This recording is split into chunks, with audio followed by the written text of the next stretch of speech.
कई बार सत्संग में कह चुके हैं, ये भूल मत करना कि पाप करके हम गंगा नहा लेंगे जाके।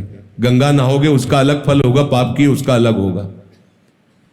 हम हिंसा करके कुछ पैसा साधुओं को दे देते हैं तो डबल पाप लगेगा।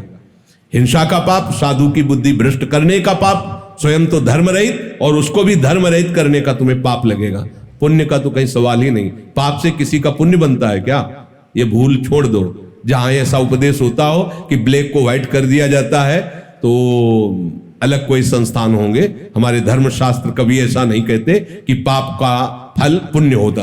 कभी कीचड़ से हाथ धोने से हाथ पवित्र हो जाते हैं क्या?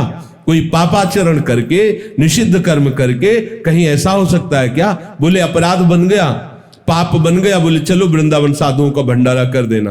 होश में रहना, वहां तो वो पाप बना, भी यहां आके साधुओं की बुद्धि भ्रष्ट करने का पाप बना।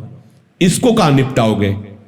ये जो संत महात्माओं के लिए तुम पाप करके जो अपनी पाप की निवृत्ति के लिए, पाप बोझा धोने के लिए संतों को तुम देने आए, उसका पाप कौन भोगेगा? ऐसे नहीं है कि दान वही माना जाता है जो धर्म के द्वारा कमाया गया और फिर उसे किसी संत सेवा में लगाया जाए, वो दान माना। इसे दान नहीं कहते, इसे अपराध कहते, इसे पाप प्रवृत्ति कहते। लोगों को भ्रम में डाला जाता है, तुम कुछ भी करो, हाँ संत सेवा कर दो, ये कर दो, तुम निष्पाप हो, भूल में मत रहना।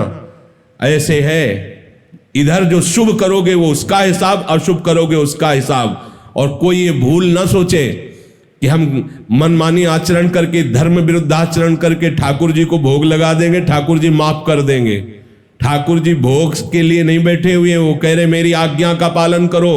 तस्मात् शास्त्रम प्रमाणम ते कार्या कार्यो व्यवस्थित। भगवान आदेश कर, उनकी आज्ञा को उल्लंघन करो, उनको हलवा पूड़ी से तुम राजी करना चाहो, कदापि नहीं।